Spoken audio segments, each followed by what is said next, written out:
Barbara Mandrell was a shining star in country music during the 70s and 80s, a time when classic melodies met fresh ideas.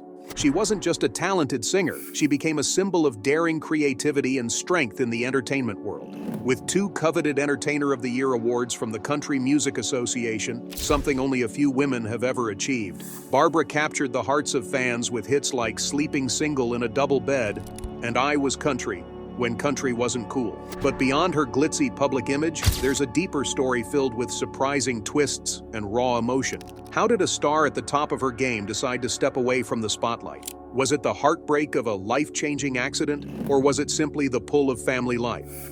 Let's explore the incredible journey of Barbara Mandrell, a true country music legend whose story is one of struggle, sacrifice, and values that go far beyond the glitter of fame. Born on Christmas Day in 1948 in Houston, Texas, Barbara grew up in a family where music wasn't just a hobby, it was everything. As the oldest of 3 sisters, she was immersed in music from the start. Her father, Herbie Mandrell, was a talented guitarist and music business visionary, while her mother, Mary Ellen, taught piano and filled Barbara's early years with beautiful melodies. But this love for music wasn't handed to her on a silver platter. It was earned through tough, sometimes exhausting discipline. Barbara wasn't just expected to play instruments. She had to perfect every note. There were times when she practiced for hours, so much that her little hands bled, but she never complained. The pressure didn't only come from her dad. Barbara put high expectations on herself to be flawless, to succeed. For her father, her musical gift was something the family couldn't afford to waste. When Barbara was 6, the family moved to Oceanside, California, where her dad opened a music store. This became the start of Barbara's musical career and set the stage for a childhood that was anything but ordinary. While other kids played with dolls and enjoyed the freedom of youth, Barbara spent hours in the practice room, learning to master the steel guitar, an instrument known for its complexity. Barbara's practice sessions weren't just about focus, they were about pushing herself beyond exhaustion. She was driven by the hope that one day her hard work would be recognized. A mix of natural talent and intense discipline led her to be crowned the Princess of Steel at just 11 years old. This title wasn't just a proud moment. It came with the pressure of knowing that everyone was watching her every move. But Barbara's skills weren't just confined to her practice room. Her dad, seeing her incredible potential, pushed her into the spotlight early. Before long, Barbara was touring with country music legends like Patsy Cline and Johnny Cash, who were blown away by her skill and professionalism, especially for someone so young. On stage, Barbara didn't just show off her talent. She had a stage presence that commanded attention and captivated audiences. But it wasn't all cheers and applause.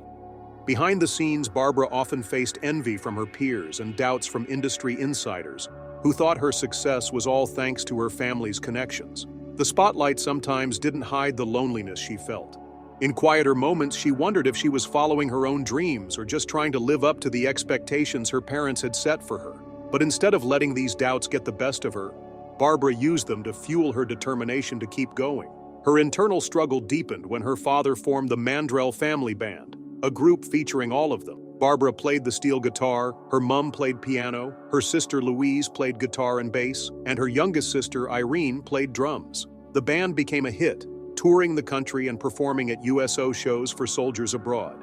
But despite the glamour, Barbara still questioned whether she was following her own path or simply meeting her parents' dreams for her. Each tour meant leaving behind the carefree childhood she thought she should have had. But instead of cracking under the pressure, Barbara turned it into fuel. And the roaring applause after each performance became the reminder she needed that all her efforts were worth it. Barbara's childhood shaped her into not just a gifted artist, but a woman with unshakable resilience, ready to face the tough world of entertainment. These early challenges didn't just create a remarkable performer. They built a woman determined to break barriers and make her own mark.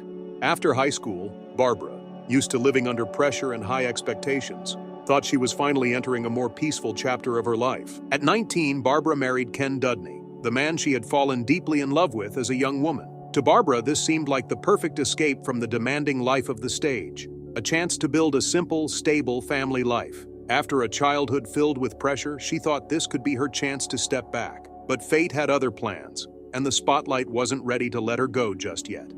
During a trip to Nashville, a visit to the Grand Ole Opry reignited her passion for music. The energy of the crowd, the country melodies, and the lively atmosphere reminded her of the love for music that had always been burning inside her.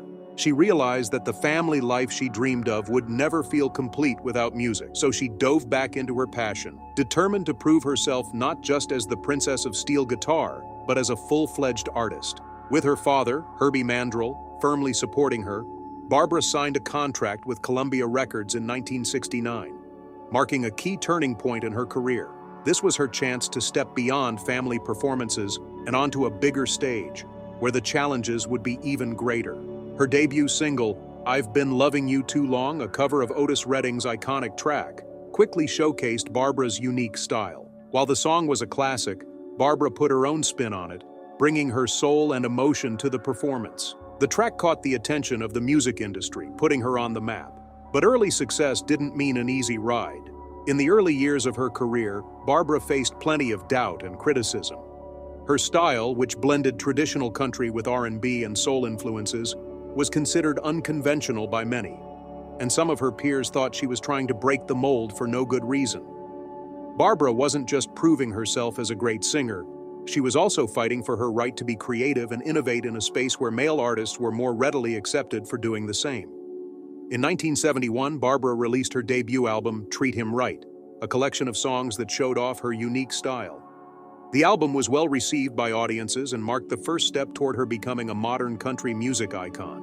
Tracks like "Playing Around with Love" and "Show Me" weren't just catchy. They told heartfelt stories, with Barbara's raw emotions shining through her lyrics, making listeners feel like they were hearing her truth. But Barbara wasn't the type to sit back and rest on her success. For her, artistry wasn't about repeating what worked. It was about constantly exploring new possibilities. After several years with Columbia Records, Barbara made the bold decision to leave and sign with ABC Records. This move brought her into partnership with visionary music producer Tom Collins, who was eager to push the boundaries of country music. Their collaboration marked the start of an exciting new phase in Barbara's career. The release of "Standing Room Only" that same year quickly soared into the top 5 on the country charts, cementing Barbara's evolution as an artist with a fresh sound. Barbara didn't just innovate in her music, her performances were next level too. Her concerts weren't just shows, they were full-blown spectacles. Fans didn't just listen to her sing, they watched her transform on stage with elaborate costume changes, high-energy dance routines, and multi-instrumental performances.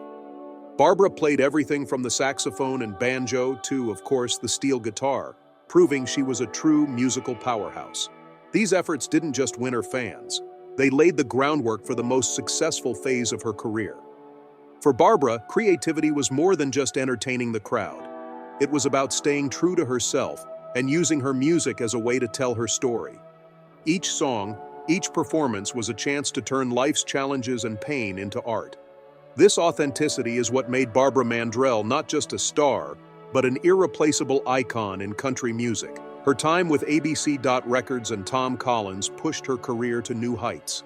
But instead of resting on her laurels, Barbara continued to break new ground in a genre known for its adherence to tradition. She didn't just perform classic country ballads, she blended them with the energy and soul of R&B, creating a bold and fresh sound. Her songs weren't just music, they were stories of love, heartbreak, and the sacrifices of life. Stories where her audience could find pieces of their own experiences. From 1975 through the late 70s, Barbara churned out hit after hit, and in 1978, "Sleeping Single in a Double Bed" became her first #1 hit on the Billboard country charts. It wasn't just a song. It was a powerful statement from a woman who wasn't afraid to tackle the complexities of love and relationships. This was followed by "If Loving You Is Wrong, I Don't Want to Be Right," which further solidified her place as a trailblazer in country music, breaking new ground in storytelling. Barbara didn't just want her audience to listen to her music, she wanted them to experience it. Her concerts were like nothing else. With sophisticated lighting, custom costumes, and multi-instrument performances, Barbara turned every show into a captivating spectacle. She frequently changed outfits on stage, incorporated dynamic dance routines, and amazed the audience by seamlessly playing multiple instruments, including the steel guitar, saxophone, banjo, and bass. Barbara's relentless creativity didn't just make her a beloved performer, it changed how audiences saw country music. No longer just about tradition, her performances brought energy and a fresh modern twist to the genre. As the 1980s began, Barbara not only held on to her prominence, but completely dominated the charts. Songs like Years, Crackers, and I Was Country. When Country Wasn't Cool shot to the top, showcasing her ability to connect country music with mainstream listeners. I Was Country When Country Wasn't Cool was a bold statement of her unwavering loyalty to her roots, even as the music industry went through massive changes. Barbara's achievements in the early 80s were groundbreaking for women in country music. In 1980 and 1981, she became the first woman in history to win the Country Music Association's Entertainer of the Year award twice in a row. These accolades didn't just recognize her immense talent. They sent a message that women could lead in an industry that had long been dominated by men. To this day, only a handful of artists, including Taylor Swift, have matched Barbara's achievement, solidifying her legacy as a true trailblazer. But behind the spotlight, Barbara's life wasn't all glitz and glamour. In 1984, a terrible car accident changed her life forever. On her way home to Nashville, Barbara and her two young children were involved in a crash when a 19-year-old driver, Mark White, crossed the center line and hit her car head-on. Mark tragically died at the scene, while Barbara and her children sustained serious injuries. Barbara's injuries included a broken leg, a shattered ankle, and severe head trauma, which led to temporary brain damage. Though her children survived, they suffered injuries that stayed with them for years. The accident wasn't just physically painful, it caused deep emotional trauma for the whole family. Barbara's recovery took over a year, but the effects of her brain injury lingered. She faced memory loss and changes to her personality, describing it as losing a part of myself. The physical and emotional challenges forced Barbara to confront a tough question. Could she ever return to the stage, or had her career come to an end? To make things more complicated, Tennessee law required Barbara to sue Mark White's family to claim insurance coverage for her medical expenses. While this was just a legal formality, it caused a public uproar, with many fans criticizing her for suing the family of the person who had died, temporarily tarnishing her reputation. Despite this, Barbara stood strong, focusing on her recovery and showing immense resilience, refusing to let the accident define her or end her career. Barbara turned her tragic accident into a powerful catalyst for change. After her recovery, she became a passionate advocate for seatbelt safety, using her own experience to raise awareness. As an ambassador for the National Highway Traffic Safety Administration, she participated in campaigns and public events to encourage people to buckle up. Barbara shared openly, saying, "If it weren't for seatbelts, my children and I wouldn't be here to tell this story." True to her resilient nature, Barbara refused to let the tragedy define her. Just 8 months after the accident, she made her comeback, performing alongside Dolly Parton at a charity concert. Those first steps back were painful, but they marked the beginning of her triumphant return. Not only did she resume her career, but she also became a vocal advocate for seatbelt use, appearing in safety campaigns to promote road safety. For Barbara, the accident wasn't an end. It was a powerful reminder of the strength of life, hope, and willpower. By the late 1980s, while musical tastes were shifting, Barbara still held a special place in her fans' hearts. Even though chart-topping hits became rarer, she remained one of the most beloved performers, continuing to fill venues with her electrifying shows. Then, in 1997, after more than 3 decades of dedication to music, Barbara shocked the industry by announcing her retirement at the age of 49. Her decision wasn't driven by failure or fear, but by a deeply personal choice to focus entirely on her family. As a devoted mother, she wanted to be there for her son as he entered high school, a time when parental guidance was more important than ever. To make a clean break, Barbara sold all her musical instruments, a symbolic act showing her commitment to this new chapter. "I have no regrets. I've done what I wanted to do, and now it's time to live the life I've always longed for," Barbara shared in an interview. Her farewell performance at the Grand Ole Opry, titled The Last Dance, was more than just a concert. It was an emotional celebration of her remarkable career. The stage was beautifully set, and under dazzling lights, Barbara performed her greatest hits one last time for thousands of adoring fans. The night was filled with thunderous applause, tears from her admirers, and heartfelt goodbyes, becoming a historic moment.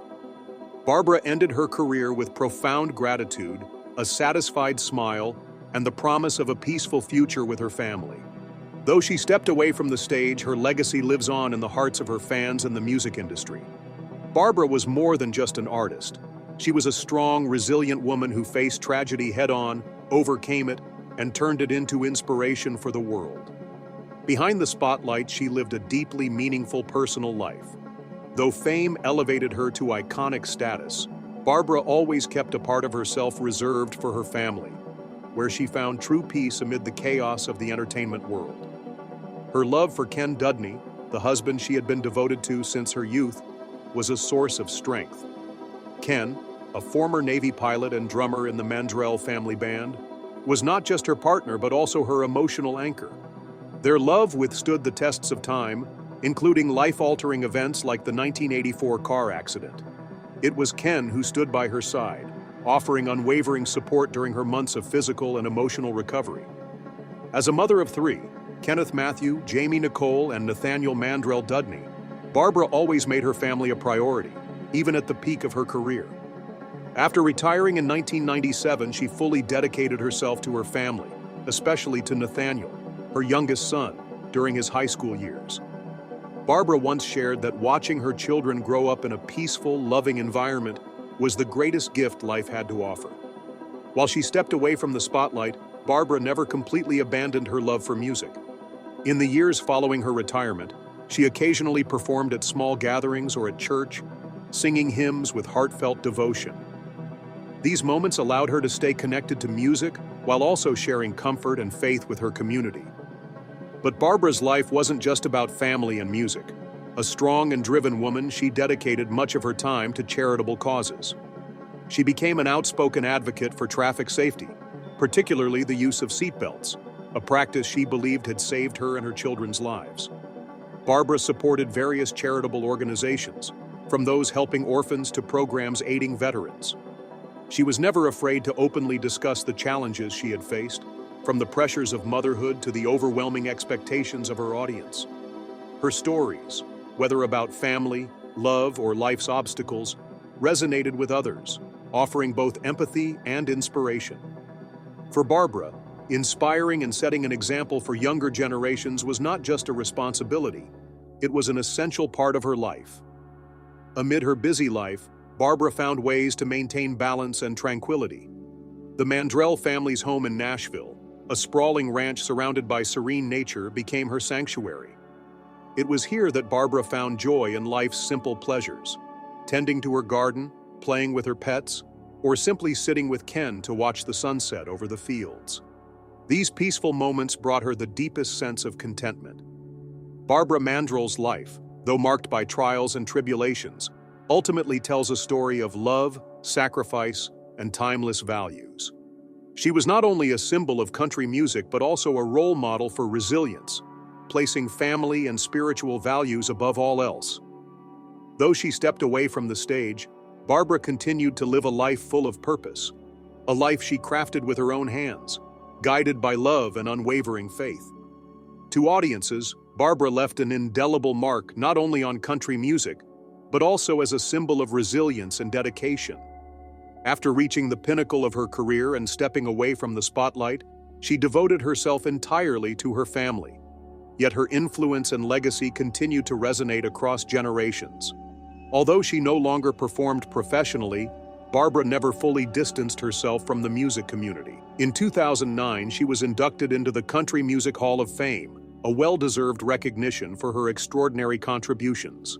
The ceremony was not just a celebration of her career, but also a heartfelt tribute, with performances by leading artists like Reba McEntire and Michael McDonald. However, the joyous occasion carried a bittersweet undertone, as her father, Herbie Mandrell, the guiding force behind her journey, had passed away just 2 months earlier. In an emotional speech, Barbara said, "The name Mandrell is the legacy my father left me, and I am proud to carry that name into the Hall of Fame." Barbara is remembered not only as a star but also as an inspiration to generations of female artists who followed in her footsteps. Icons like Faith Hill, Carrie Underwood, and Shania Twain have often expressed their admiration for her, not just for her talent but for the innovative spirit she brought to country music.